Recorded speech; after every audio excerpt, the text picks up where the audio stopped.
শোনেন, জি। আজকে আপনাদের ভিতর থেকে যে সিলেক্ট হবে হ্যাঁ। এই মসজিদে পুরো রমজান মাস নামাজ পড়িয়ে সে বেতন পাবে 15,000 টাকা। সাথে আলহামদুলিল্লাহ। ফ্রি থাকছে পুরো পরিবারের জন্য ঈদের নতুন পোশাক। হুজুর, আপনি আসেন, প্রথমে আপনার সিরিয়াল যান। জাযাকাল্লাহু খায়রান। আপনারা দাঁড়ান, সবাইকে একে একে ডাকা হবে। কি ইমাম? আসসালামু আলাইকুম। ওয়ালাইকুম আসসালাম। আপনার কোথাও লাগেনি তো? জি, একটু লাগছে কিন্তু বেশি না। এত হালকা ইমাম দিয়ে আমাদের চলবে? ইমাম দিয়ে কি আপনি মারামারি করবেন যে ভারী হওয়া লাগবে? না, বিষয়টা তেমন না। বাদ দেন তো, আসেন ইন্টারভিউ শুরু করি। আচ্ছা, আত্তাহিয়াতু নামে কোরআনে একটা সূরা আছে, আহ, বলুন তো এটা কোরআনের কত নম্বর সূরা? আত্তাহিয়াতু নামে তো কোরআনে কোনো সূরাই নাই। জানতাম জানতাম আপনি পারবেন না। সভাপতি সাহেব, আত্তাহিয়াতু নামে কোনো কোরআনের সূরা নেই, এটা একটা দোয়া। ও, আমি আসলে ভুলে গিয়েছিলাম, এটা তো আসলে একটা দোয়া। এটা তো একটা দোয়া। হাফেজ সাহেব, সূরা ইয়াসিনটা তেলাওয়াত করে শোনান তো।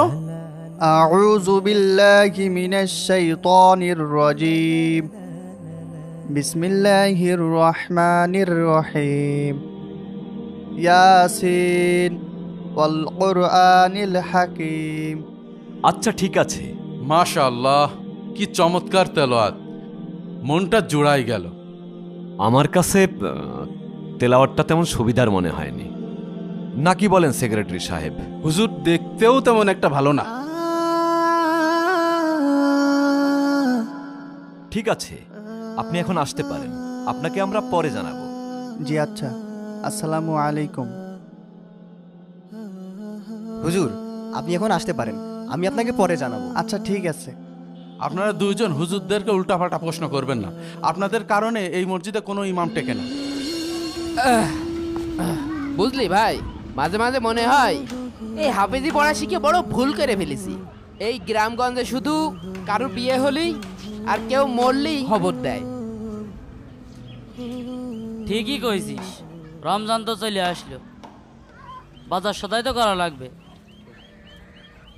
তা বাজারের কি করবি? ভাবছি এবার যদি কোনো মসজিদে তারাবি পড়াতে পারতাম তাহলেই রমজান মাসের বাজারের দায়িত্বটা আমি নিতাম। আর দ্রব্যমূল্যের যে ঊর্ধ্বগতি, সংসার চালানোর মতন আছে। কি আর বলবো, জিনিসের দামের কথা তো আর পেট সম্মান আনে, 3 বেলা তো ঠিকই খাওয়া লাগবে না। তা মসজিদ কি পাইছিস? এখনো পাইনি, তবে পেয়ে যাবানে মনে হয়। তোর জানা মতে কি কোনো মসজিদ আছে নাকি? ওহো, তোকে তো বলতেই ভুলে গেছি, উত্তরপাড়া জামে মসজিদে আজকে ইমামের ইন্টারভিউ আছে। তাই নাকি? তুই সেখানে তাড়াতাড়ি চলে যা। তাহলে আমি বাসায় গেলাম। তুই যা, তো চাকরি হয়েও যেতে পারে। আর তুই এই যে এই কর্নারের গাছগুলো পরিষ্কার করা বাকি আছে, এটা পরিষ্কার করে বাড়ি আয়, ঠিক আছে? আচ্ছা ঠিক আছে। ও ভাই, হ্যাঁ? আমার জন্য দোয়া করিস, আমি গেলাম। আচ্ছা ঠিক আছে, আল্লাহ ভরসা, যা। হুজুর আসেন, এখন আপনার সিরিয়াল। আসসালামু আলাইকুম। ওয়ালাইকুম আসসালাম। এই, আপনি এখানে বসে পড়লেন কেন? দেখেছেন মেম্বার সাহেব, কোনো প্রকার আদব কায়দা নেই। এই লোক দিয়ে তো এই মসজিদে ইমামতি করানো যাবে না। দেখলাম আসন ফাঁকা আছে, তাই বসে পড়লাম। ফাঁকা থাকলেই বসে পড়বেন? আপনার বাবা মা আদব কায়দা শেখায়নি? এদের নিয়ে আর কি বলবো, পুরা মসজিদ শেষ করে দেবে। এই, আপনি আসতে পারেন, যান। আসসালামু আলাইকুম। আসসালামু আলাইকুম। ওয়ালাইকুম আসসালাম। হাই হাই, বেরিয়ে যাও, বেরিয়ে যাও। একটারও কোনো আদব কায়দা নেই, এসে সব দৃঢ় দৃঢ় করে বসে পড়ছে। এসছে আবার সব ইমামতের পরীক্ষা দেওয়ার জন্য, যত সব। আল্লাহ, চাকরিটা তুমি ব্যবস্থা করে দাও আল্লাহ, আমিন।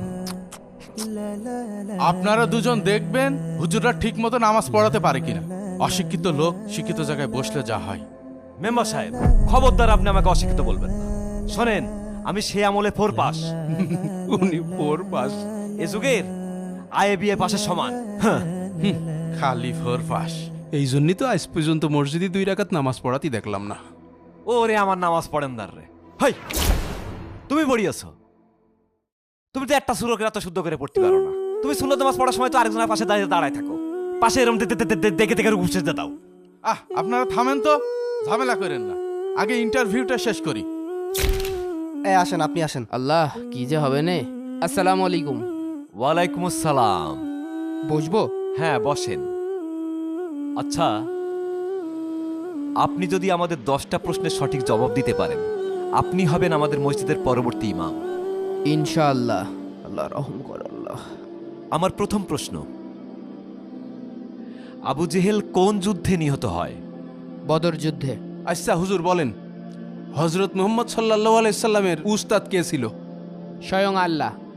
আচ্ছা, ইসলামের প্রথম মুয়াজ্জিন কে? হজরত বেলাল রাদিয়াল্লাহু তাআলা আনহু। সভাপতি সাহেব, কেশিয়ার সাহেব, আপনারা কি শুরু করলেন? প্রশ্ন করবেন ইমাম সাহেব ঠিকমতো নামাজ পড়াতে পারে কিনা, সূরা কিরাত জানে কিনা। আহা, হাফেজ সাহেবের এলেম কেমন সেটা চেক করছি। 15,000 টাকা বেতনে চাকরি করবে, চাকরি না ছাই। আমরা তো সেভাবেই চেক করে নেব। করেন, যা ইচ্ছা তাই করেন। দুনিয়ায় থাকতে জান্নাতে সুসংবাদপ্রাপ্ত সাহাবীর সংখ্যা কত? 10 জন। যোগ্যতার ভিত্তিতে আপনাকে আমাদের মসজিদের আমরা ইমাম বানাতে পারি। আলহামদুলিল্লাহ আলহামদুলিল্লাহ আল্লাহ। তবে কিছু শর্ত আছে। জি বলেন, কি শর্ত? প্রথম শর্ত হচ্ছে, জুম্মার খুতবায় কোনো প্রকার রাজনৈতিক আলাপ করতে পারবেন না, আর সুদ ঘুষ নিয়ে তো কোনো কথাই বলতে পারবেন না। আর তারাবির নামাজ 30 মিনিটই শেষ করতে হবে। আর কিছু? মসজিদে 5 ওয়াক্ত সময় মতো আজান দিতে হবে, মসজিদ পরিষ্কার করতে হবে, আর কোনো ক্রমেই দেরি করা চলবে না। আপনারা যেভাবে বলছেন, এক কাজ করেন, একটা রোবট বানিয়ে নেন। নেও ঠেলা, আবার রোবট বানাতে হবে। 15,000 টাকা বেতন দিয়ে হাফেজ সাহেবের মাথা কিনে নিয়েছেন। আমার কোনো সমস্যা নেই, আমার চাকরিটা খুব দরকার ছিল। বাসায় রোজার বাজার নেই, যত কষ্টই হোক চাকরিটা আমি করব। সে ঠিক আছে বাবা, তারপরেও তো তুমি একজন মানুষ। 30 মিনিটে কোনোদিন তারা বিশ্বাস করা যায়? আর আপনারা এই নামাজ নিয়ে জান্নাত আশা করেন? ওভাবে দেখছেন কেন? এগুলোকে ফর্মালিটি বলে। এই ফর্মালিটি আমাকে শিখিয়েন না। আপনাদের মসজিদে 1 মাসের বেশি কোনো ইমাম টেকে না, শুধুমাত্র আপনাদের মূর্খতার জন্য। আল্লাহ যেসব গৃহকে মর্যাদায় উন্নীত করার এবং সেগুলোতে তার নাম উচ্চারণ করার আদেশ দিয়েছেন, সেখানে সকাল সন্ধ্যায় তার পবিত্রতা ও মহিমা ঘোষণা করে সেই সব লোক যাদের ব্যবসা বাণিজ্য ও ক্রয় বিক্রয় আল্লাহর স্মরণ থেকে, নামাজ কায়েম করা থেকে এবং জাকাত দেওয়া থেকে বিরত রাখে না।